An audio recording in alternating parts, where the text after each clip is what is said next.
Bonjour, aujourd'hui je vous propose une recette de l'œuf de Pâques. Alors, qu'est-ce qu'il vous faut pour cette recette? C'est très simple, un moule à œuf de Pâques tout simplement, du chocolat. Personnellement j'ai pris un chocolat 53% de cacao pour qu'il ne soit pas trop amer. Alors pour l'œuf de Pâques il faut 200 g de cacao que je vais faire fondre au bain-marie. Si vous utilisez un chocolat qui va être à 70% de cacao, rajoutez une gousse de vanille, ça va adoucir votre chocolat. Allez, on est parti pour la recette. Pour 500 g de cacao, vous pouvez utiliser une gousse de vanille ou la moitié d'une gousse, ça va dépendre de votre préférence, si vous aimez le chocolat amer ou pas amer.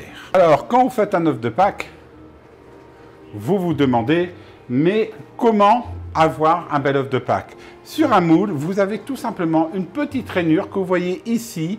Et cette rainure, vous allez remplir de chocolat jusqu'à cette rainure. Et quand vous arrivez à celle-ci, vous allez tout simplement presser comme ceci. Et vous allez avoir une belle coque en chocolat. Allez, pour faire notre œuf de Pâques, on est parti. Donc, on va mettre le chocolat fondre au bain-marie. Personnellement, je déteste le micro-ondes. Pourquoi ne jamais faire fondre du chocolat au micro-ondes? Le micro-ondes, ça fonctionne avec des ondes.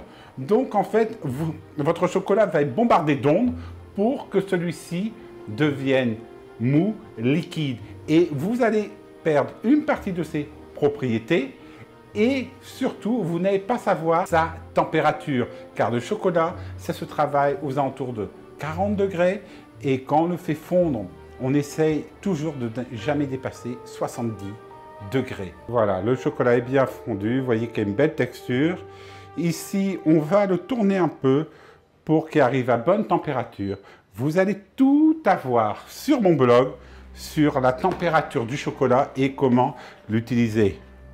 Alors, comme je vous l'ai expliqué, ici, vous avez tout simplement un trait. Il faut remplir de chocolat jusqu'au trait.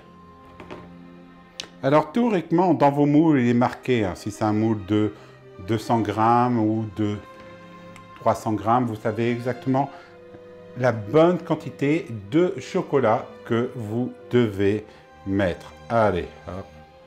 Moi, c'est un 200 g, donc j'ai mis 200 g de chocolat noir où j'ai mis une gousse de vanille. Maintenant, on va prendre tout simplement ceci, on va le mettre dedans avec le moule. On va tout simplement presser le tout comme ceci. Je vous montre de plus près. Et voilà. Maintenant, votre œuf est prêt pour aller au frigo. Personnellement, il va aller au frigo à peu près 5-6 heures.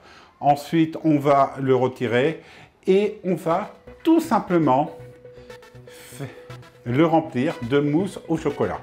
Alors ici, je vais faire une mousse de chocolat blanc, mais on peut faire une ganache aussi aux fruits de la passion. Et après 6 heures, regardez, vous avez tout simplement un très bel œuf au chocolat. Ici, c'est un lapin. Et maintenant, qu'est-ce que je vais faire? Je vais tout simplement le remplir de mousse au chocolat blanc. Allez, abonne-toi et je t'offre 10% de compte de toi maintenant sur ta première commande. Allez, à bientôt.